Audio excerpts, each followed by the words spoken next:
Alright.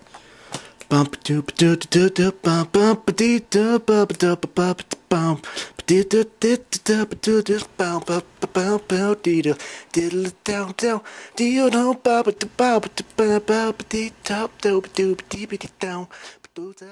Often when I go to the library to find movies for the weekend, I'll come across a film that I've never heard before, but the title catches my attention and the story on the back cover kind of sounds interesting. And I watch it hoping that it'll turn out to be a movie that I'm glad I found. And Man in the Moon from 1991 was one of those films.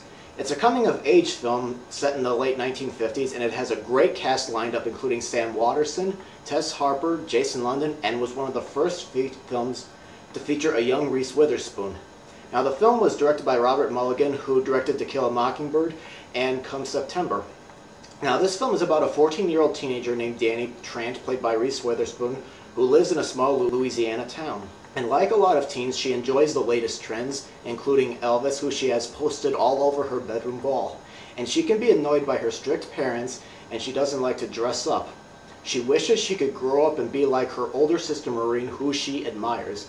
Now Danny falls in love with Court Foster, played by Jason London, and 3 years older than her. As the relationship begins to develop, however, Foster feels Danny is just too young for him and begins to develop a relationship with Maureen. But other things are also occurring in Danny's life. Her pregnant mom is in the hospital with serious injuries, and an even bigger tragedy is heading her way. Danny finds that being an adult is not always what it's cracked up to be.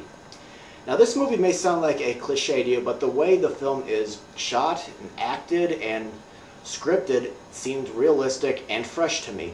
First, the characters seemed believable. When I was watching the Trant family, I felt like I was watching a real family. And each member of the family is very different, like a lot of other families out there. Danny doesn't want to be thought of as a little girl anymore and dreams of being like her sister. Reese Witherspoon seemed like a natural when I saw her performance, and I could see why she became a big star later on. Maureen, played by Emily Warfield, is going to college but is going back and forth on whether to go or stay and get married just like everybody else in town. The dad, played by Waterston, can be strict, especially when Maureen is going out on dates, and the mom is like a lot of moms. She puts up with everybody. The theme of growing up is put to good use with a lot of the characters, and everyone is experiencing that theme differently.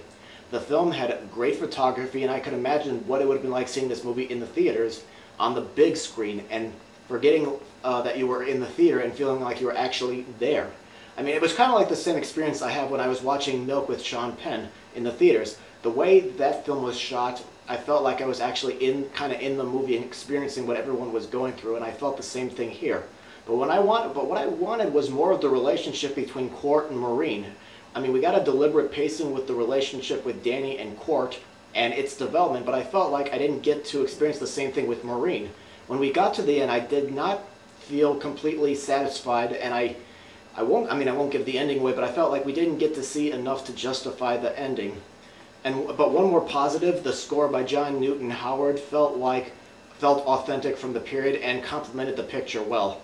A lot of movies I see use music from the latest pop stars, and often I feel like they just include it in the movie just to help sell the soundtrack album, and sometimes they overtake the picture. But The Man in the Moon is a film I hope people check out sometime. It had great performances, and I really enjoyed it. Alright, so that's it for this edition of The Classics. Feel free to leave any comments, and we'll see you later.